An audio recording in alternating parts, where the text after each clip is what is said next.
عباده الذين اصطفى أما بعد فأعوذ بالله من الشيطان الرجيم بسم الله الرحمن الرحيم والضاريات ذروا فالحاملات وقرا فالجاريات يسرا۔ معزز مصلیان اکرام اور خواتین اسلام، آج کی نماز تراویح میں اللہ سبحانہ و تعالیٰ کی توفیق سے 26واں پارہ کا کچھ آخری حصہ اور مکمل 27واں پارہ پڑھا گیا ہے، جس میں سورہ زاریات، سورہ طور، نجم، قمر، رحمان، واقعہ اور حدید، یہ 7 سورتیں ہیں۔ اللہ تبارک و تعالی ہماری اس تلاوت سنانے اور سننے کو قبول فرمائے اور اللہ خطاؤں کو معاف فرمائے، آمین۔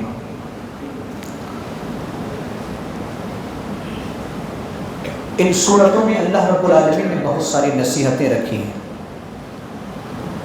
اللہ تبارک و تعالیٰ نے سورہ زاریات کے اندر، آپ پورے قرآن پڑھیں گے تو عجیب و غریب الفاظ آپ کو ملیں گے، جس سے پتہ چلتا ہے کہ یہ قرآن کسی انسان کا بنایا ہوا کلام نہیں ہے۔ عجیب عجیب الفاظ آپ کو قرآن کے اندر ملیں گے۔ اللہ رب العالمین نے کیا کہا؟ وَالذَّارِيَاتِ ذَرْوًا فَالْحَامِلَاتِ وِقْرًا فَالْجَارِيَاتِ يُسْرًا فَالْمُقَسِّمَاتِ أَمْرًا۔ یہ عجیب عجیب الفاظ ہیں قرآن مقدس کے اندر۔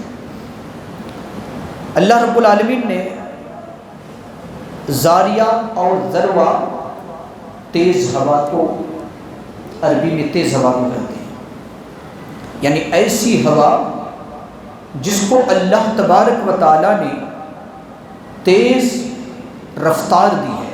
تو اللہ رب العالمین نے کہا قسم ہے بکھرنے والیوں کی اڑا کر، یعنی اس ہوا جو بکھرتی ہے، ہوا جو اڑتی ہے، چلتی ہے، اس کی قسم اللہ رب العالمین نے کھائی۔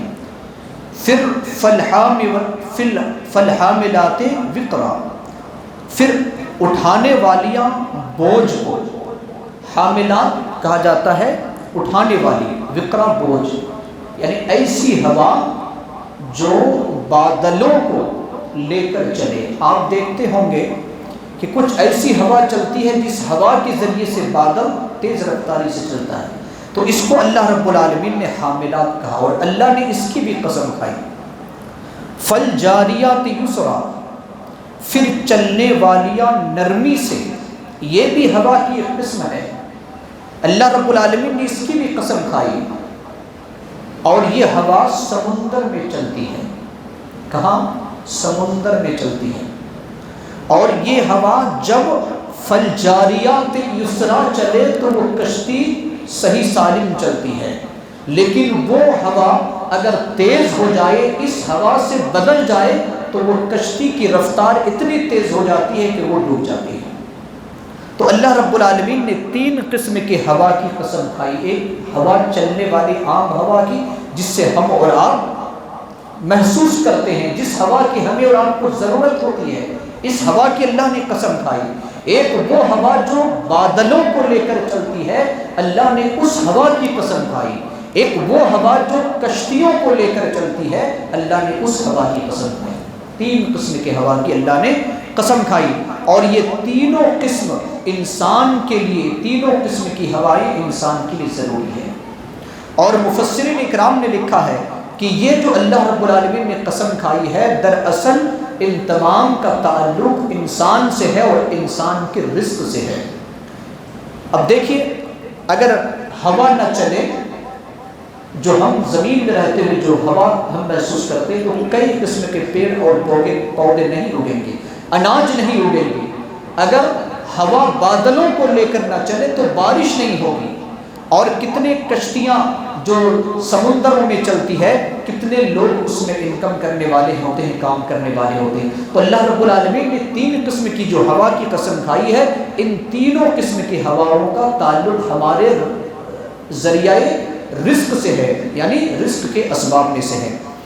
اللہ رب العالمین نے ایک قسم کے فرشتے کی بھی قسم کھائی، فالمقسمات امرا، کام کو تقسیم کرنے والے فرشتوں کی قسم، یعنی کچھ ایسے فرشتے ہیں، گزشتہ درس میں بتایا گیا کہ لیلۃ القدر میں اللہ تبارک و تعالیٰ کچھ فرشتوں کو ڈیوٹیاں عطا کرتا ہے، تو جو ڈیوٹیاں تقسیم کر دی گئی ہے ان کے اللہ رب العالمین نے قسم کھائی۔ اب قسم کھانے کے بعد اللہ رب العالمین نے کہا انما توعدون لصادق، یقیناً جس کا تم سے وعدہ کیا جاتا ہے وہ سچا ہے، قیامت برحق ہے۔ اور اللہ رب العالمین نے اور ایک قسم کھائی ہے جو عجیب و غریب قسم ہے۔ اللہ رب العالمین نے کہا والسماء ذات الحبک، قسم ہے حبک والے آسمان کی۔ حبک کس کو کہتے ہیں؟ بعض لوگوں نے اس کو راستہ بھی ترجمہ کیا ہے، راستے والے آسمان کی قسم۔ بعض مفسرین نے اس کا ترجمہ کیا ہے کہ حبک یہ حبیقتن کی جمع ہے۔ حبیق کا کس کو کہا جاتا ہے؟ جال، نیٹ وغیرہ کو آپ نے دیکھا ہے، جو بچے کھیلتے ہیں اس کو عربی میں حبیقہ کہتے ہیں۔ اور اس جال سے، اس نیٹ سے آسمان کا کیا تعلق ہے؟ آپ میں سے جانتے ہوں کہ غالباً جرمن کا کوئی ایک سائنٹسٹ تھا، اس نے دور سے آسمان کی تصویر لی تھی۔ آسمان کی تصویر دور سے کوئی بہت ہی اعلیٰ ایسی مشین جو کافی دور تک جو ہے اس کو کیپچر کر سکے اس کی تصویر کو، تو اس نے تصویر آسمان کی لی تھی۔ اور آسمان کی تصویر کو جب اس نے لیا تو بالکل آسمان جو ہم دیکھ رہے ہیں اس طریقے سے، یہ آسمان اس طریقے سے نہیں ہے، بلکہ وہ جس طریقے سے جال ہوتا ہے بنا ہوا، اسی طریقے سے آسمان ہے۔ اور اس سائنٹسٹ نے لکھا ہے کہ اسی چوہدی کو جو 4 طرف سے ہے، ہم جال میں دیکھتے ہیں کہ بالکل برابر ہوتے ہیں، تو ایک خانہ ہوتا ہے، الگ الگ خانہ ہوتا ہے، تو الگ الگ خانہ ہوتا ہے، اسی خانہ کو گلیکسی کہتے ہیں۔ اور اس گلیکسی کے اندر بتایا گیا، اس نے جو نوٹ کیا ہے اپنے اس آسمان کے بارے میں، تو کہا کہ اس میں 1,00,000 ملین، یعنی ایک ہی اس نیٹ کے اندر، اس گلیکسی کے اندر 1,00,000 ملین کیا ہے؟ ستارے آ سکتے ہیں۔ کتنے ستارے؟ اب بتائیے کہ وہ نیٹ وہ کتنا بڑا ہو سکتا ہے؟ یہ تو صرف ایک کی بات ہے، 1,00,000 ملین اگر ستارے اس میں سما سکتے ہیں، جس کو اللہ رب العالمین نے قسم بھی کھائی ہے کہ جس جگہ پر ستارے سماتے ہیں اس جگہ کی میں قسم کھاتا ہوں۔ ابھی جو آیت پڑھی گئی آج، ان میں اس جگہ کی بھی اللہ رب العالمین نے بے مواقع النجوم، یعنی اللہ کہتا ہے کہ میں اس کی بھی قسم کھاتا ہوں۔ تو سبحان اللہ، کے ستارے کتنے بڑے بڑے ہوں گے، ایک گیلیکسی کے اندر اگر اتنے ستارے ہوں تو کتنے آسمان کتنا بڑا ہوگا اور ان میں کتنے ستارے موجود ہوں گے۔ اور اللہ رب العالمین نے ایک اور بات کہی ہے اس آیت مقدسہ کے، اس سورۃ مبارکہ کے اندر اللہ رب العالمین نے کہا کہ یہ جو کائنات ہے، اس کائنات کو ہم نے اسی طریقے سے نہیں رکھا ہے، جس طریقے سے ہم اور آپ بڑھتے ہیں اسی طریقے سے کائنات بھی بڑھتی ہے۔ یعنی ایسا نہیں کہ اللہ رب العالمین نے جس طریقے سے کائنات کو پہلی مرتبہ پیدا کیا اور اسی طریقے سے ہے، اس طریقے سے نہیں ہے، بلکہ کائنات بڑھ رہی ہے۔ کائنات کیا ہو رہی ہے؟ بڑھ رہی ہے۔ کسی مفسر اکرام نے لکھا ہے اپنی تفسیر کے اندر کہ اگر تم اپنے دماغ میں ایک سواری پیدا کرو، اپنے دماغ کے اندر رکھو کہ ایک سواری، اور اس سواری کی رفتار بجلی جیسی ہے، نور اور روشنی جیسی اس کی رفتار ہے، اور تم ایک کنارے سے، یعنی کائنات کے ایک کنارے سے دوسرے کنارے کی طرف تم جانا چاہو تو ایک کنارے سے بیچوں بیچ جب تم آؤ گے تو وہ کائنات ڈبل ہو جائے گی۔ یعنی اتنے رفتار سے یہ کائنات پھیل رہی ہے، یہ مفسرین اکرام نے اپنی کتابوں کے اندر لکھا ہے۔ اور اللہ رب العالمین نے اس بات کو قرآن مقدس کے اندر اسی صورت کے اندر بیان کیا ہے کہ ہم نے آسمان کو اسی طریقے سے نہیں بلکہ انا لموسعون یعنی ہم کائنات کو پھیلا رہے ہیں. جس طریقے سے ہم بڑھ رہے ہیں، چھوٹا بچہ بڑھتا ہے، اسی طریقے سے آسمان بھی بڑھ رہا ہے، کائنات بھی بڑھ رہی ہے. یہ اللہ رب العالمین نے کہا ہے. اللہ رب العالمین نے سورہ زاریات کے اندر ارشاد فرمایا کہ وَذَكِّرْ فَإِنَّ الذِّكْرَ تَنفَعُ الْمُؤْمِنِينَ. اے نبی آپ نصیحت کیجئے، نصیحت مومنوں کو فائدہ پہنچائے گی. تو نصیحت جو مومن ہوتے ہیں اس کے لیے کارگر ہے، ورنہ ہم تو روزانہ سنتے لیکن عمل میں کچھ نہیں ہوتا ہے. تو اللہ رب العالمین نے کہا کہ اے نبی آپ نصیحت کریں، اور یہ نصیحت دراصل مومنوں کو فائدہ پہنچاتی ہے. تو ہمارے لیے ضروری ہے کہ ہم مومن بنیں، اور اس وقت ہم مومن بن سکتے ہیں جب کہ نصیحت ہمیں فائدہ پہنچائے گی. اللہ تبارک و تعالیٰ نے سورہ طور کے اندر قرآن کو حدیث سے تعبیر کیا. قرآن کے کئی جگہوں پر اللہ رب العالمین نے کہا ہے، اللہ رب العالمین نے قرآن کے بارے میں کہا فَلْيَأْتُوا بِحَدِيثٍ مِثْلِهِ إِن كَانُوا صَادِقِينَ. اے نبی آپ کہہ دیجئے کہ وہ لوگ قرآن جیسا ایک لفظ لائے اگر وہ سچے ہیں. اگر وہ سچے ہیں تو قرآن جیسا ایک لفظ لائے. تو یہاں پر قرآن کو اللہ تبارک و تعالیٰ نے حدیث کہا ہے. تو قرآن کا نام بھی حدیث ہے، اور حدیث کا نام بھی کیا ہے؟ حدیث ہے. میں یہ بات بتانا کیوں چاہتا ہوں، آج بہت سارے لوگ اعتراض کریں گے کہ اہل الحدیث کا معنی کیا ہے. تو اہل الحدیث کا معنی ہوتا ہے حدیث والے. حدیث کس کو کہا جاتا ہے؟ تو قرآن کو بھی اللہ نے حدیث کہا. تو جو قرآن کو مانے، جو حدیث کو مانے، وہ اہل الحدیث ہے. حدیث والے یعنی قرآن والے اور حدیث والے جو اللہ رب العالمین نے نازل کیا ہے. تو اس کو بھی آپ اپنے ذہن کے اندر بیٹھا لیں کہ قرآن کے اندر اللہ رب العالمین نے کئی مرتبہ قرآن کو حدیث سے تعبیر کیا ہے.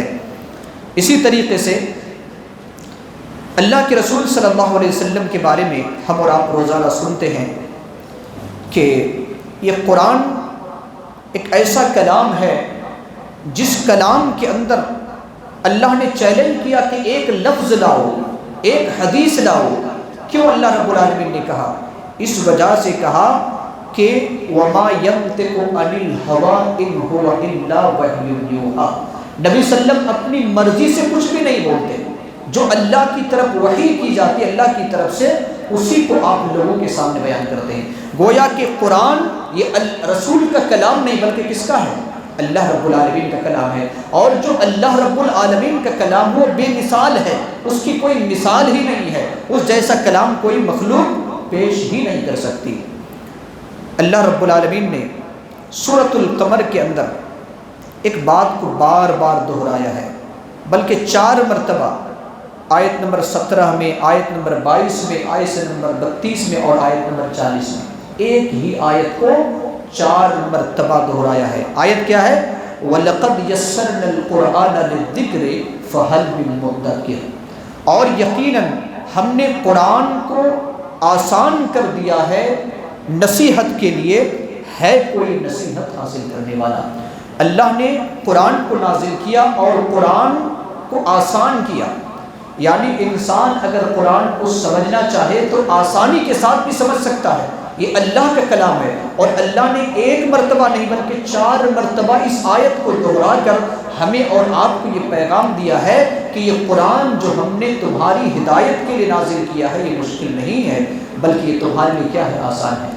لہٰذا ہماری ذمہ داری ہے کہ ہم قرآن کو سمجھیں. جس طریقے سے ہم نے قرآن کا دور کیا، ہم نے قرآن کو پڑھا، تو قرآن جو اللہ کا پیغام ہے اس کو ہم اور آپ سمجھیں اور سمجھ کر پڑھیں. یقیناً یہ ہماری اور آپ کے لیے رہنمائی کا ذریعہ ہے.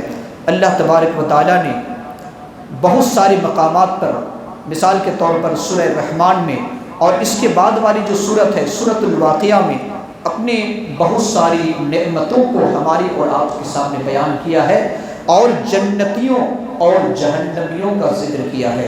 جنتیوں کے کون کون سے نعمتیں اللہ عطا کرے گا یا تیار کر رکھا ہے، ان تمام چیزوں کا اللہ رب العالمین نے ان آیتوں 2 سورتوں کے اندر بیان کیا ہے. انشاءاللہ اگر کل موقع رہا تو انشاءاللہ آپ کے سامنے اس کا خلاصہ پیش کروں گا کہ اللہ تبارک و تعالیٰ نے جنتیوں کے لیے کس طریقے سے تیار کر رکھا ہے اور اسی طریقے سے جہنمیوں کے لیے کیا عذاب اور سزا تیار کر رکھا ہے۔ اللہ رب العالمین سے دعا ہے کہ اللہ رب العالمین ہم تمام لوگوں کو کتاب و سنت پر عمل کرنے کی توفیق عطا فرمائے۔ آمین وآخر دعوانا ان الحمد للہ رب العالمین۔